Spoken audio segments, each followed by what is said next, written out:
Hi,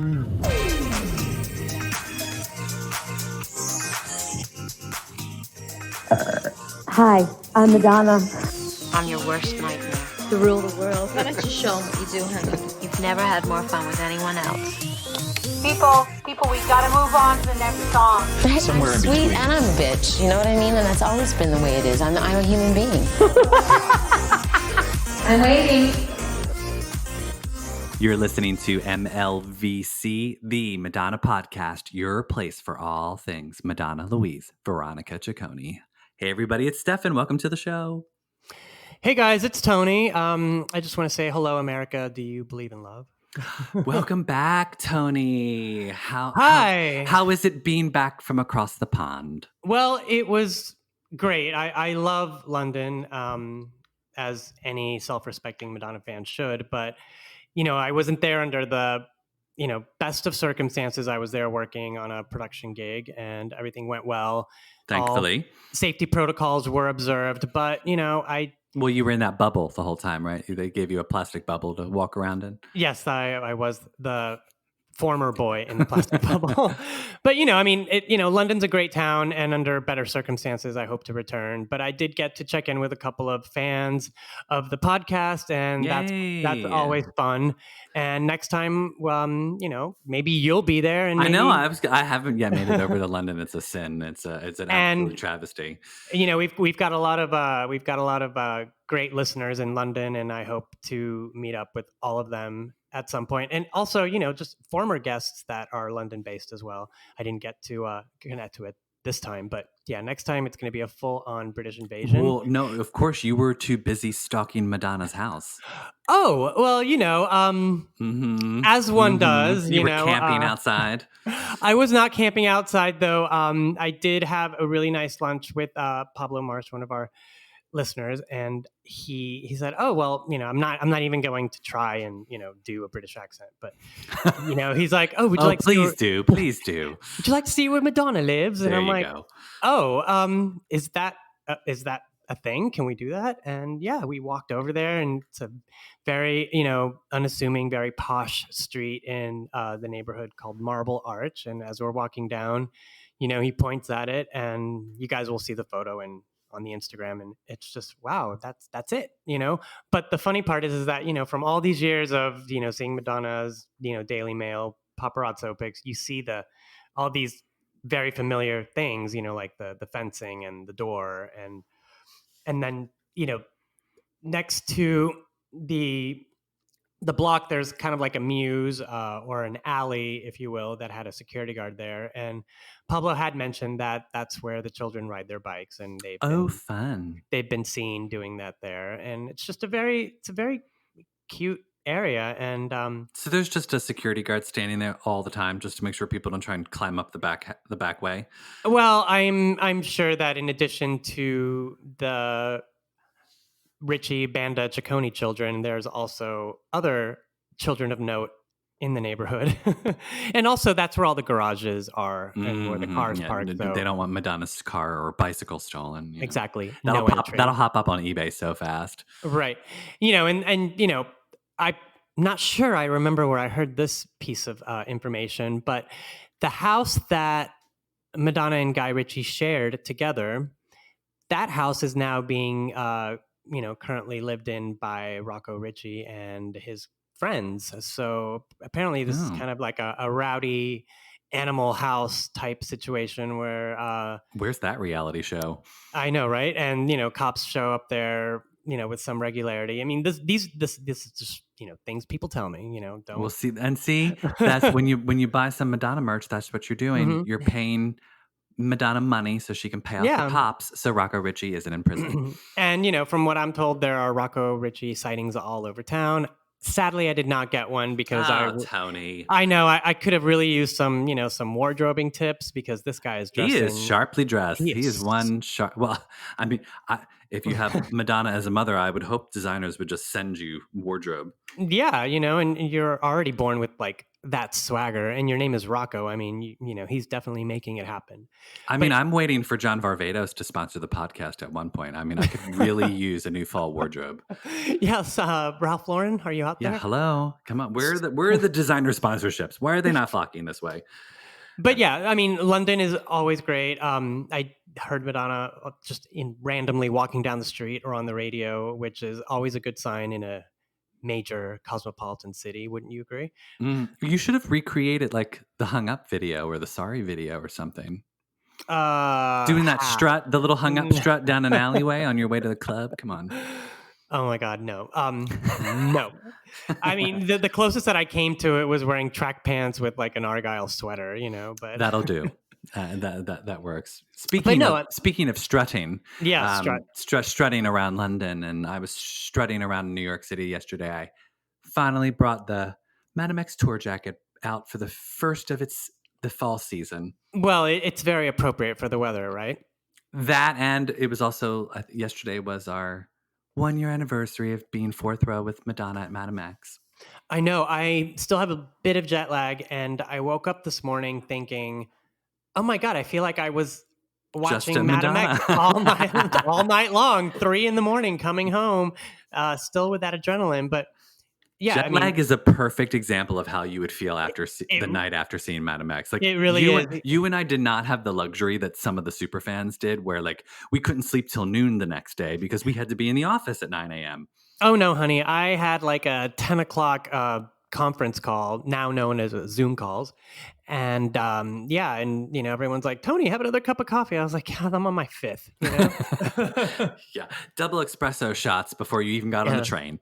But that being said, you know, seeing Madonna from the 3rd row was a revelation for me, you know, because I did not get to dance with her on stage. So, you know, seeing yet you never know, never say never. seeing her wig so tightly fitted, and you know, seeing her alabaster skin under that, you know, that Klieg light was everything I needed. And you know, shedding tears during Frozen, and oh my God, and Batuka and Crazy. You can stop there. You can stop there. I used to say there was Waterworks. Yeah. I think you went through like a tissue box every show.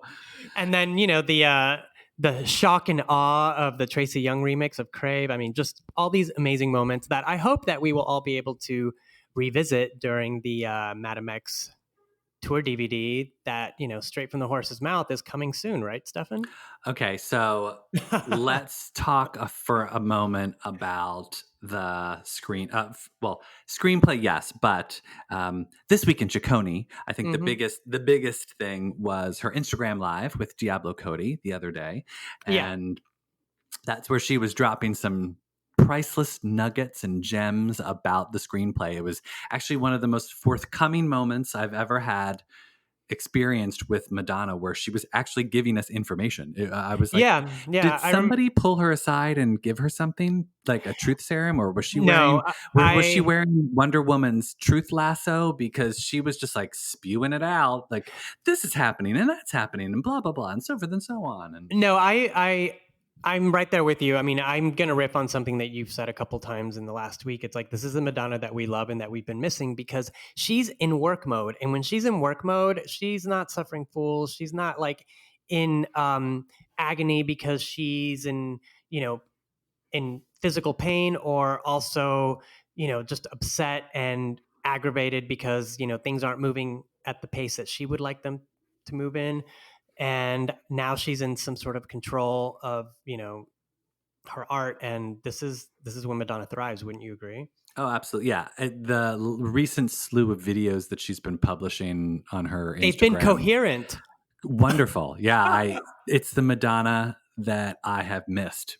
She doesn't seem as cranky. You know, you can tell she's definitely rehabbed herself and she's not in pain anymore, because her whole aura has sort of, her energy seems to have really changed, and she's very vibrant and happy, and I'm happy as well. When Madonna's happy, I'm happy. So me too. You know, whenever I see Madonna not doing much, it's a slippery slope. You know, idle hands are the devil's workshop, and when it comes to Madonna, we all know that when she's cranky, just stay away. So Yeah. this is great. This Yeah. is like a return to form. And, I think working with Academy Award winning screenwriter Diablo Cody, and yes, I will say that every single time because, Madonna likes to surround herself with winners. And this is, if you're going to write a screenplay and you're going to make a film about your life, I think you need to stick with winners. But, one of the big announcements this week is that Madonna is going to direct this film herself. And that's exciting to me because, she did have a couple of film projects in the works that she was going to direct. Unfortunately, those were also going to be produced by the Weinstein Company. So thank God all that stuff is in the past and, clear.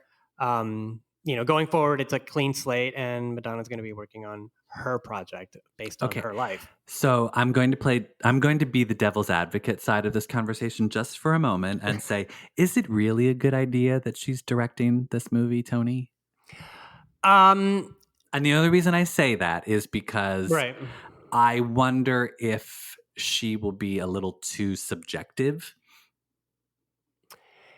Yeah, I just also, the thing with Madonna and film, and anyone that has seen anything she's in can agree with me, is she can't control a lot of it. She can't control the narrative, she can't control the direction. And that probably is what causes the disconnect, between her and acting. Yeah. Even though she's not acting in this, I feel like, this is her story to tell. And if someone else were writing and directing and she was, for example, not allowed on set or not allowed to, can you imagine? It would not and could not happen. So I think this is probably the best possible scenario. Of course, this can go one of two ways. I mean, the only thing that I have, as far as reference that anyone else has done this is in 1985, Richard Pryor wrote and directed his life story, and it was using fictional names and scenarios, but it was his story. And while it was very affecting and it was very I guess you could say it was very raw, it was also it wasn't the whole story, you know what I mean? Correct. So that's one thing, we all know as we get older that our mothers have selective memory. I mean, can you imagine what Madonna's selective memory is going to be like? Yeah, it'll be curious to see what kind of story she tells. I mean, I know in the one video she posted, it's a story about heartbreak, love, loss, betrayal, motherhood, creation, something for everyone. So I'm curious as to what the actual plot is. I think the other big piece of information from that Instagram live was that Madonna's sister Paula is going to be a main character, which I found very curious because I don't really remember Paula ever being that big of a focus or popping up in anything Madonna's said or done throughout her entire life. There's one Entertainment Tonight segment that's focused on Paula being a model, and that was I remember that the only time I ever remember seeing Paula, except for that beautiful picture of Madonna with all of her brothers and sisters. Oh yeah, from the Life magazine. I call it the eyebrow photograph. Otherwise, I was like, what? Where is it? Sort of just came from left field. Especially since I think in the late '80s, this might be on YouTube. I don't know. I remember seeing it live because I was that kid. Paula was on the Geraldo show. I came home from school and I was like, "Ooh, Madonna's sister's on Geraldo talking shit about her." And she was basically just saying, how it's so difficult to be the sister of a famous superstar. But that was that, and as we all know about Christopher Ciccone, whatever with that. But I feel like as far as her siblings, Madonna's closest to Melanie Ciccone because she's married to Joe Henry, who co-wrote "Don't Tell Me." So I don't know. I was wondering why. This wasn't the Melanie and Madonna, mothers of children show, Yeah, it's strange. The scene that we saw them writing, which by the way, I'm not complaining that Madonna did an Instagram live story at all because we're not complaining, period. I love that she had finally Madonna doing Instagram live. It's what we all, I just don't know if writing a screenplay scene was exactly the task we really would have preferred. Watching anyone write, much less Madonna, is not that interesting, but it was fascinating to sort of watch the creative process a little bit. God bless Ricardo, Yeah. her social media guy, for actually standing and holding the phone the entire time that they were recording. Yeah.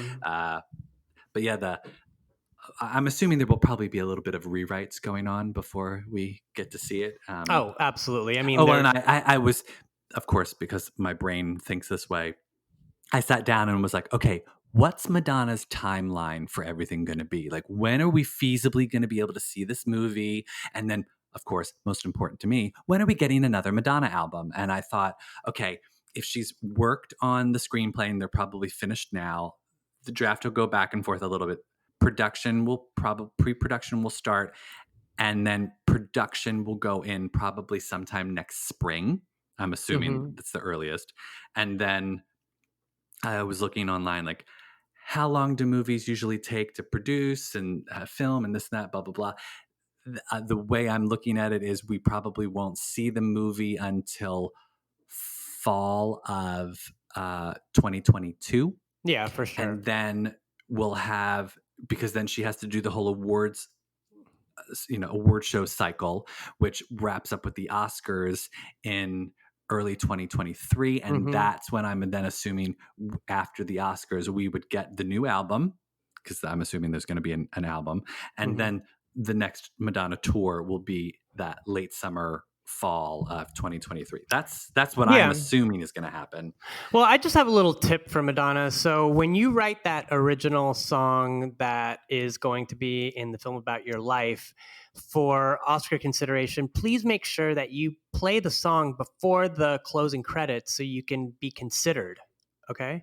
Just a little tip for you, Madonna. Okay? Well, so I'm wondering if she'll do, like, if that's the new album we'll get, like, if we'll get my prayer is that she'll pull like a I'm Breathless bend where we'll get music from and inspired by the new Madonna movie. And it'll maybe be like unreleased tracks, because from all those cassette tapes sitting around, there's got to be unreleased demos and B-sides that were shelved. And so it'd be great to sort of see maybe some freshly produced B-sides. But I'd also love if she did original 80s tinged new stuff, as well as whatever this, because she's submitting a song to the Oscars. She wants an Oscar, and I guarantee you she can do it with, I don't know if she'll get it for best directing. I mean, bless her. I hope she fares well with that, but I definitely could see her getting a best song nomination for.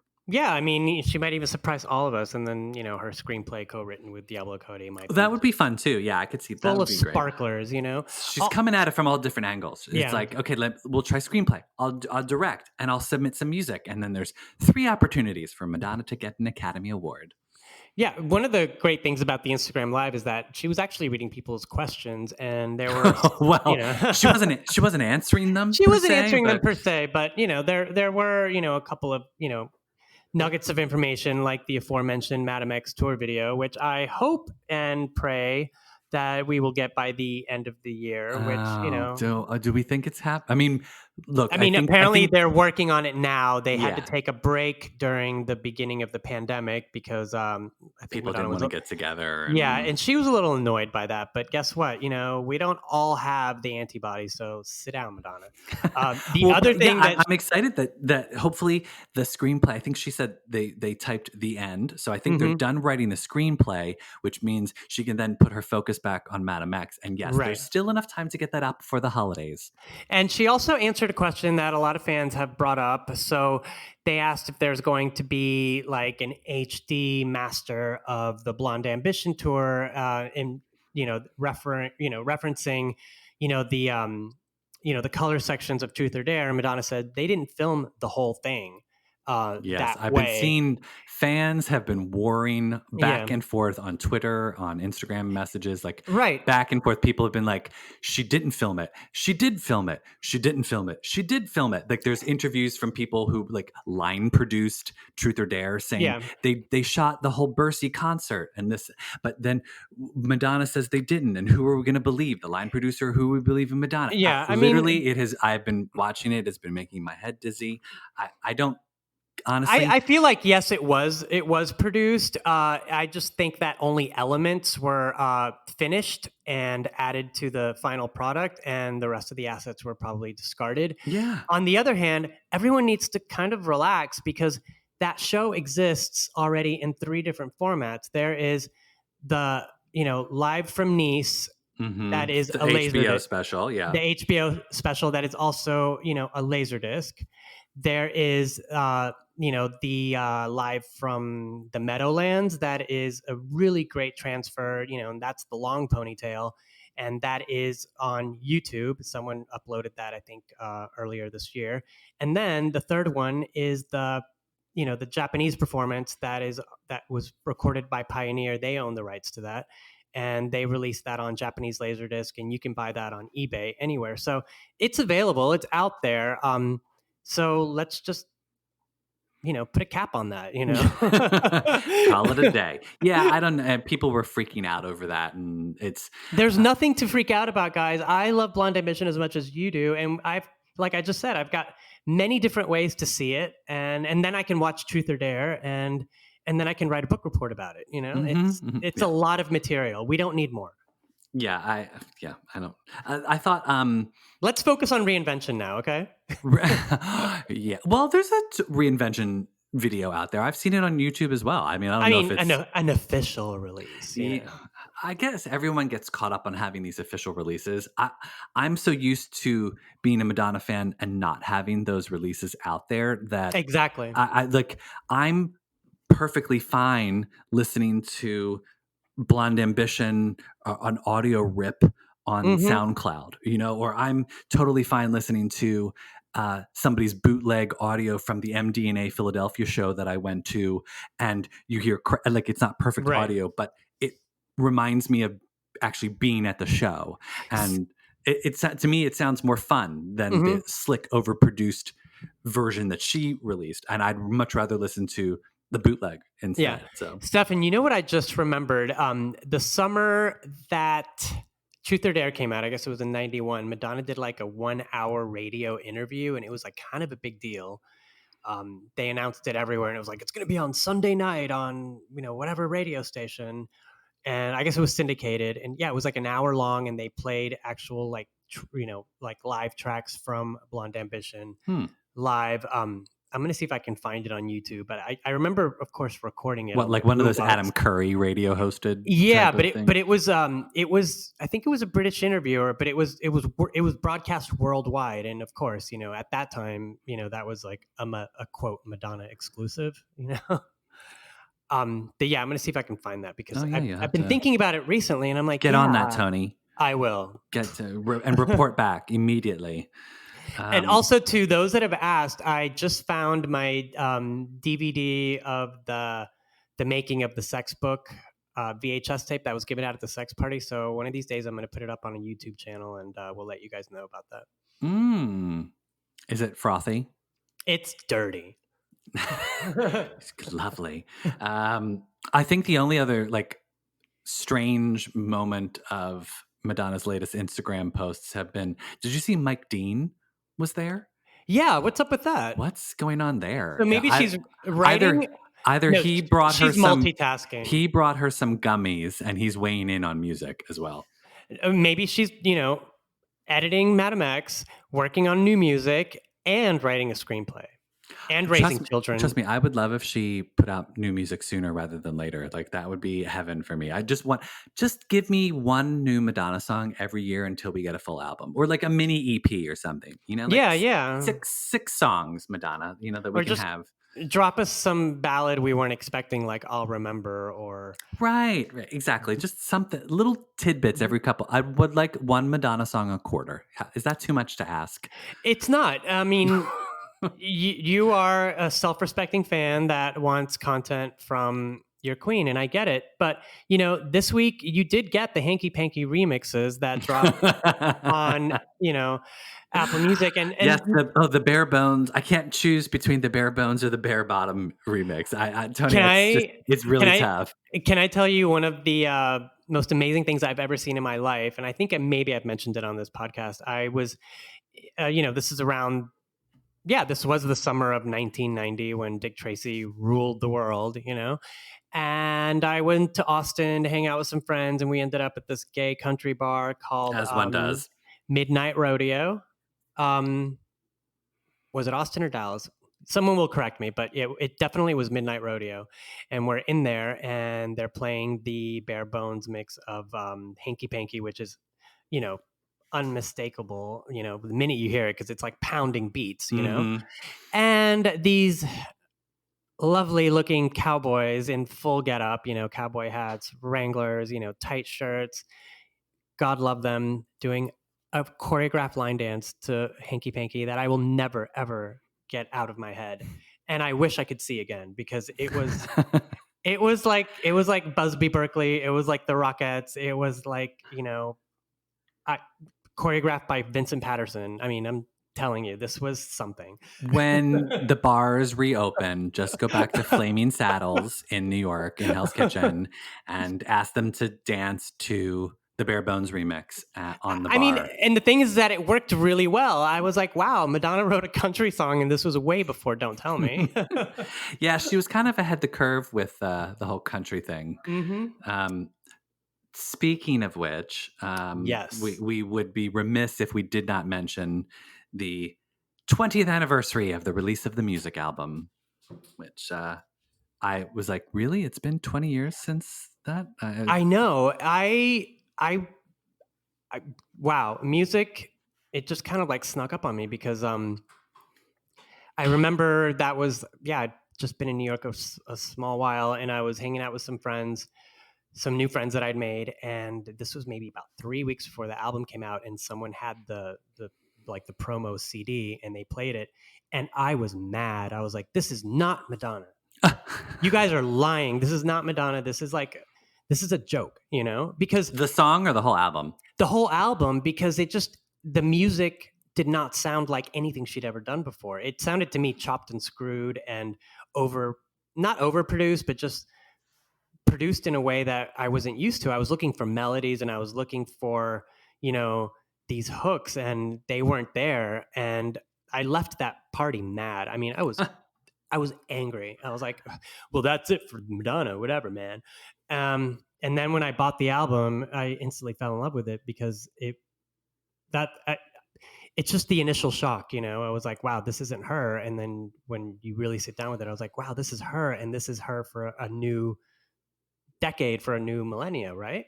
Yeah, it was fun the first time hearing the song Music, because after, the epic release of Ray of Light, I think everyone thought that's the Madonna we were going to have for a while. It was going to be this slickly produced, really lush, spiritual. Yes, introspective. Maternal. Not that Madonna wasn't introspective on the music album, but I think in terms of the sound, everyone was expecting her to follow that. And I remember hearing the music single for the very first time, and it sounded so sparse and so raw and so weird. Right. It sounded strange. I didn't.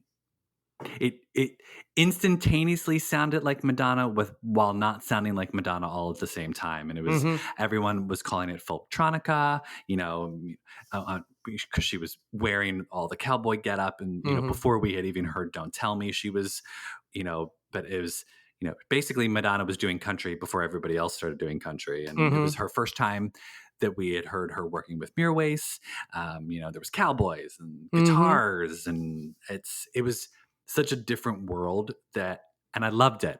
From the moment I heard it, I was like, I was on board when I heard the album for the first time, and then I heard Impressive Instant, and it was, hearing that thumping beat and that, it just, how the lyrics, she would sort of repeat her own lyrics or skip things. She'd never written a song like Impressive Instant. That was the one that kind of really threw me. I was like, wait a minute, that she's you can't say words like singy, singy, singy. That's not real, I was like, no, Madonna, you have to be more literal. And that's when I had to learn to let go and just trust her. Let it go, Tony. Yeah. Just embrace the Madonna, the ride that she's taking you on. And somebody had called out the fact that like when they heard "Don't Tell Me" for the very first time, they thought their CD was skipping because it does Yes. that little. And I thought the same thing. I forgot that I had when I remember hearing it. I was like, "Oh fuck, is my CD skipping?" Yeah, truth be told, I think I was on drugs the first time I heard music, and that may have Oh caused God, me again, Tony. This was in 2000. Give me a break. I was new in town and hanging out with friends in What, Chelsea. Tylenol or Advil? What drug of choice?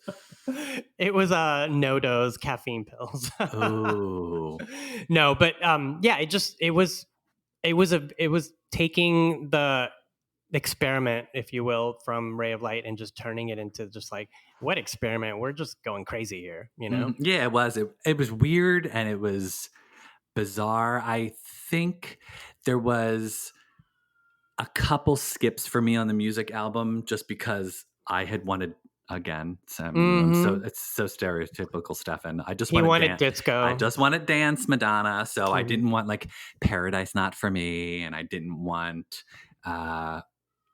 Is Nobody Perfect on that album? Yes, Nobody's Perfect. Yeah, I didn't want that album. either. Those were the two I was just like, ugh, Madonna, come on. No, the two songs that I really connected with after, like 30 listens, and when I finally accepted what music was and not what I wanted it to be, was I Deserve It, which I thought was such a beautiful love song. beautiful. And it was at that time, Madonna's acknowledgement of, her new life with Guy Ritchie and, her new family. And I just thought that was very fitting, especially since Ray of Light had a lot of like melancholy and sadness to it. Yeah. So that was great to hear. And then also the biggest surprise for me was What It Feels Like for a Girl, because it was such a departure, but at the same time, it was Madonna's like response to girl power. And it didn't have to be a thumping club track. It was just this beautiful, kind of lilting song that just keeps going and going. No, she saved the thumping club track for the remix video. Yeah.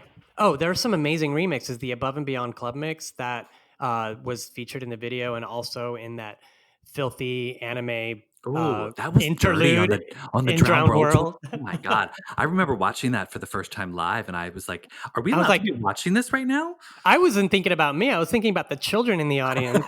Oh, they might have walked into the Drowned World tour as a child, but they left an adult. Exactly, because at that time, for a lot of you, younger fans, that Drowned World is probably the last time that young Madonna fans went to see her show. Wouldn't you say?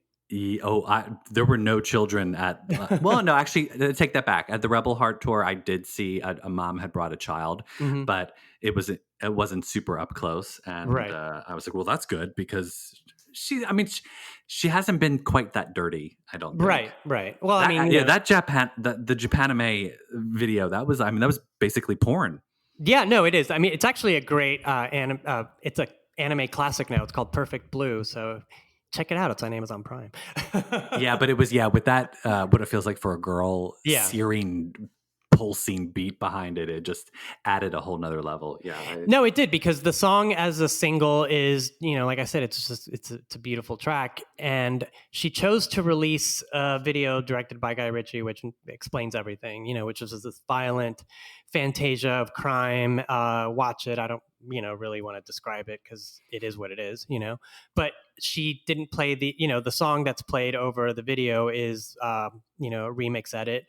And then when she performed it at the Drowned World tour, she performed a remix, but with a Spanish vocal. So, she's never really revisited that track in its original form. But in all of its forms, I think it's a good one. Yeah, I love Gone. I thought Gone was a great track. Like I said, I did skip a bunch. I do enjoy Paradise Not for Me now because I feel like it's artful, and I loved the version that she did of it on Confessions tour. Yeah, that was great. And she shot a video for it, and she looked great. And yeah, she did bring it back a few times. It was almost like the Candy Shop of its time before Candy Shop. Oh, Candy Shop. I wonder, that will not make it into the Madonna biopic. Although I'd love to see her try. I don't know. I hope that the surfing on nuns makes it into the movie, because that's a feat if I ever saw one. So did you, speaking of music, the music album, Mirwais just announced he's releasing a new song in October.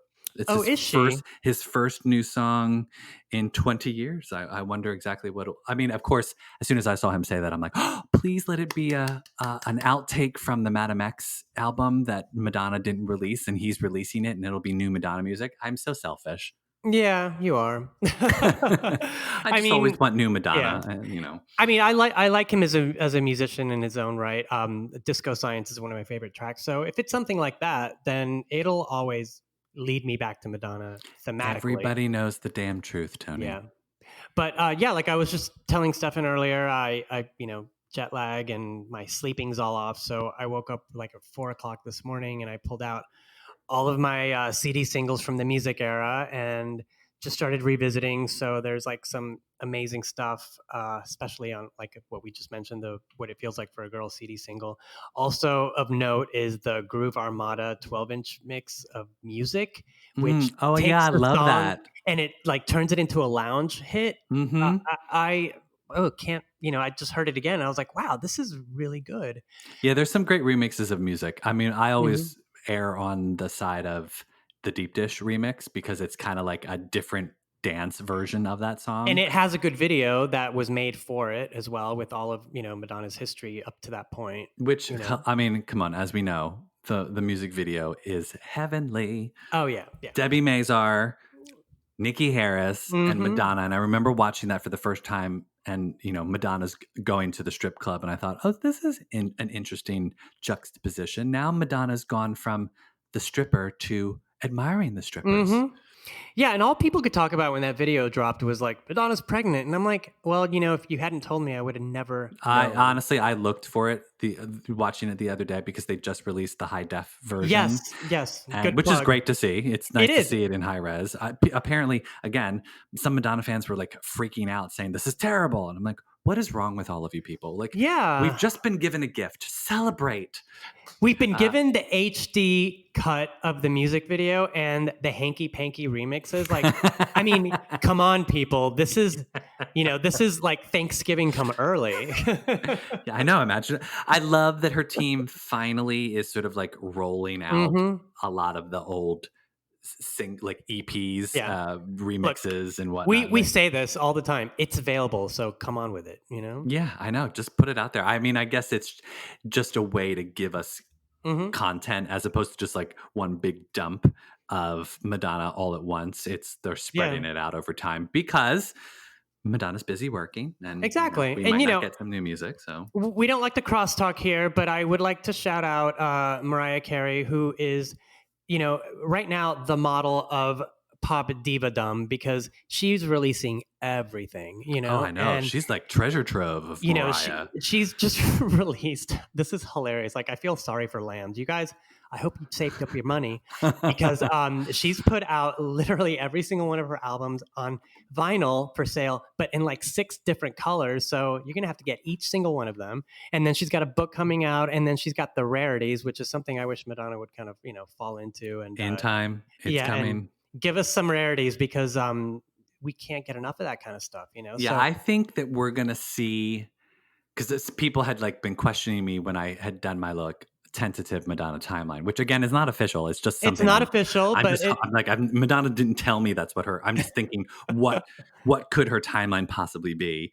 And I think, and this is all from from what we've experienced in the last few album cycles or production cycles. This is this all makes sense because she's done it before. Right. And she's a very scheduled woman. She has to meet deadlines for Universal with the movie. And of course, she does run a business. Madonna's a business, and she's got to pay people, and she's got to do upkeep. And so she's got right.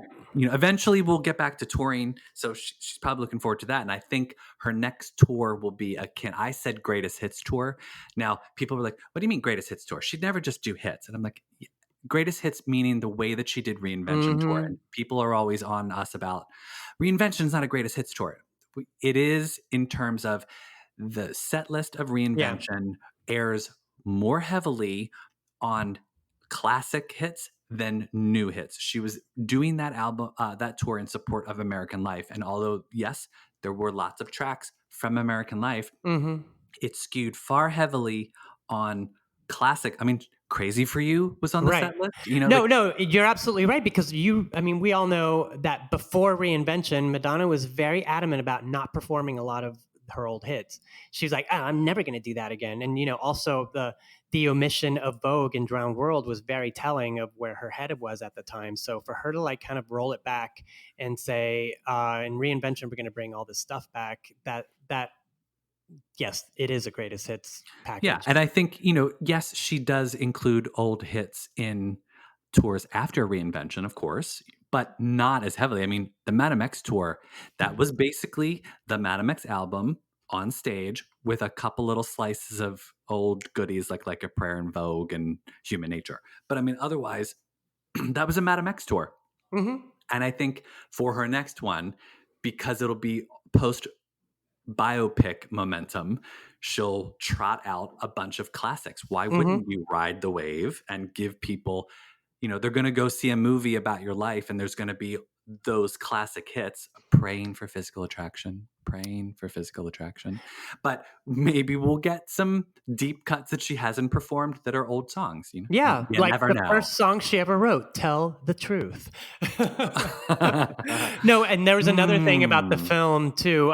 There's all those Madonna speculators out there, and we love you guys because you feed us information, whether it's true or not. Yeah, keep So it coming. keep it coming. So there's the fact that like Madonna and Guy Ozieri, who is executive producer on the film, which there's been hashtags live to tell. Not sure if that's the title, but we'll go with it for now. Interesting. Well, I wonder if she'd have to pay people for doing that title. Well, she'd have to Screwed pay Patrick Leonard. She's screwed with us before. Yeah. There's but the whole hashtag magic, but when we didn't know what the Madame X. See what happened with that. Yeah, so exactly. So yeah. Speaking of Patrick Leonard, apparently they're including the scene where her and him write like a prayer. Mm-hmm. And Nikki and Donna and Jose and Luis are going to be in it. I'm curious to see like how she's going to fit them all in.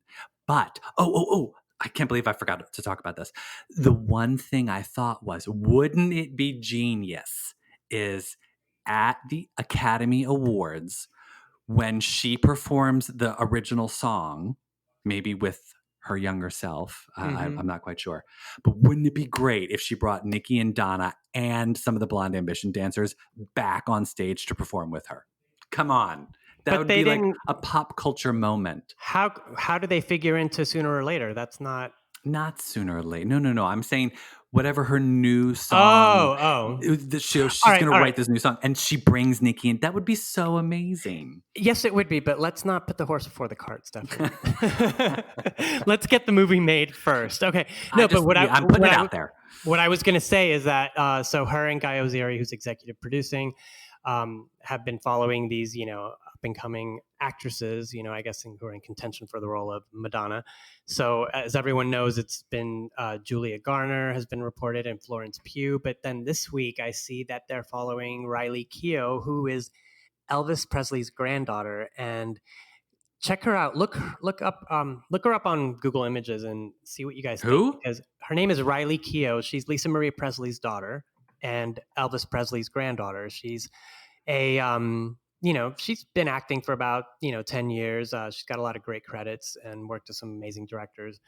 I think she could play Madonna, and I think that whole connection of she was Michael Jackson's stepdaughter. She's Elvis's granddaughter. Elvis was born on August 16th, which is the date that Madonna got married.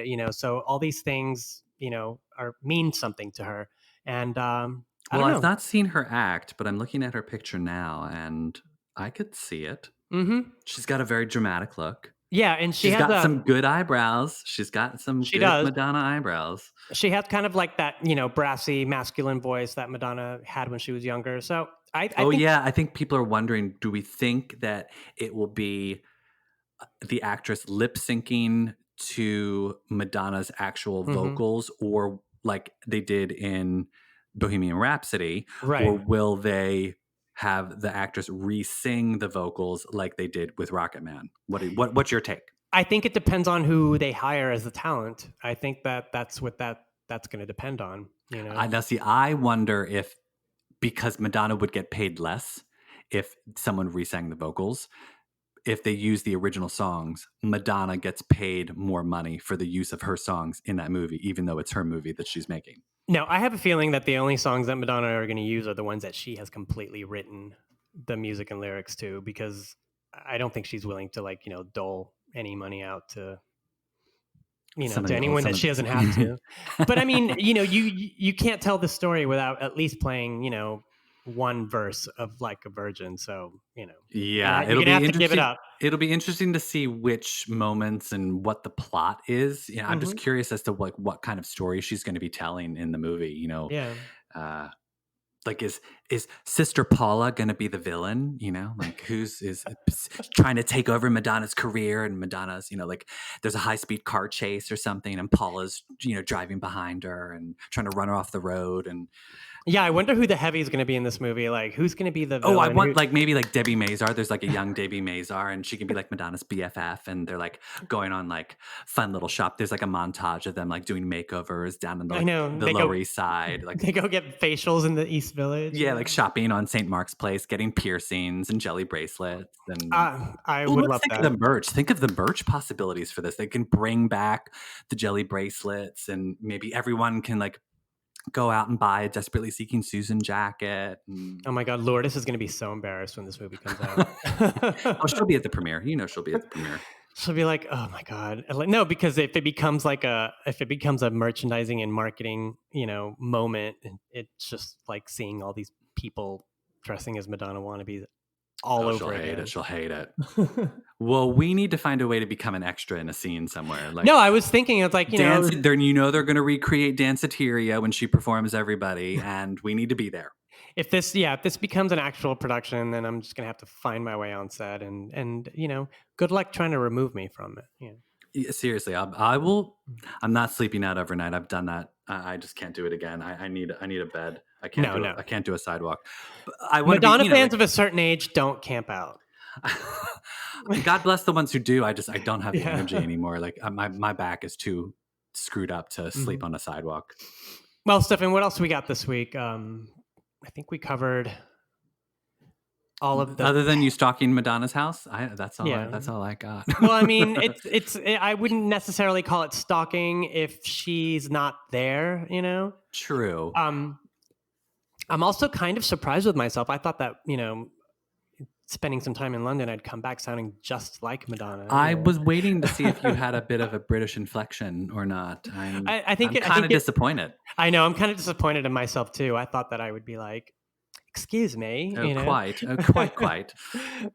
But we don't need to bastardize the British accent on this podcast. It was nice. Seeing Madonna stomping grounds, but I'm glad to be back in the U.S. even though this place is scary as hell right now. God. Pray for us. Pray for us. Pray for us. And seriously, you guys, I mean, we don't talk about this kind of stuff on the podcast, but get out there and vote and make plans to vote November 3rd in the United States. It's very important. Yeah. No matter what your beliefs are, exercise your right to vote because check that you're registered. If you don't think that you're registered, check it up online. Make sure your friends and family are registered to vote, and vote like your life depends on it, because it does. We need to protect our democracy. And yes, we do. And just to give you, a not so subtle reminder, we'll be posting Madonna's Rock the Vote videos on the Instagram, just in case you need another reminder. And if you don't vote, you're going to get a spanky. Exactly. And I don't know the rap, so I'm not even going to try it. Wait, no, it's Martin Luther King, Malcolm X, freedom of speech is as good as sex. Yeah, Abe Lincoln, Jefferson, Tom, they didn't need the atomic bomb.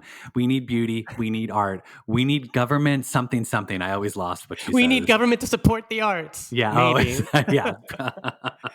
That was during a very contentious fight with the NEA over funding. But you know what? I think we're still going through that fight. Bottom line is, make your voices heard and vote.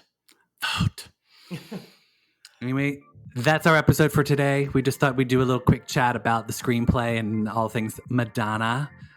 Thanks for checking in. Thanks for listening. It's been fun catching up. You can find us anywhere and everywhere that podcasts are available. Also on Instagram and Twitter at MLVC Podcast, and also on the web, mlvcpodcast.com. We will see you very soon. We love hearing from you guys, so don't forget to, send us some comments, messages, and rate and review, like and subscribe. We'll see you guys in the next episode, all right? See ya.